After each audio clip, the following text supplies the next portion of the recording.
नमस्कार, माझं नाव Sheela Santosh Gunjote, silver director of Riyaz multi dairy private limited. या विद्या मॅडम आहेत. यांना मी काही दिवसापूर्वी अमृत ज्यूस दिले होते आणि अमृत ज्यूसचा मिरॅकल रिझल्ट त्यांना कसा आलेला आहे ते आपण त्यांच्याच तोंडून ऐकूया. तुमचं नाव सांगा. नमस्कार, मी विद्या हरिश्चंद्र धुमाळ. ॲक्च्युली खरं तर हा रियाज अमृत ज्यूस आम्ही घेतलं होतं माझ्या गर्भाशयाच्या गाठी कमी होण्यासाठी. आणि मागच्या वर्षी एप्रिल महिन्यामध्ये आम्ही हे रियाज अमृत ज्यूस घेत होतो.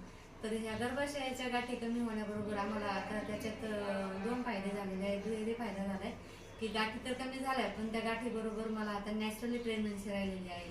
तर आता मला सध्या 6वा महिना चालू आहे. तर नॅचरली प्रेग्नन्सी राहिलेली म्हणजे हा फायदा म्हणायचं कारण मला पहिली नॅचरली प्रेग्नन्सी राहिलेली नाही आहे. मला पहिला 2 वर्षाचा मुलगा आहे आणि त्या मुलासाठी आम्ही 5 लाख रुपये टेस्ट ट्यूब बेबी केलं आणि टेस्ट ट्यूब बेबी करून 5 लाख रुपये खर्च केले. तेव्हा आम्हाला ते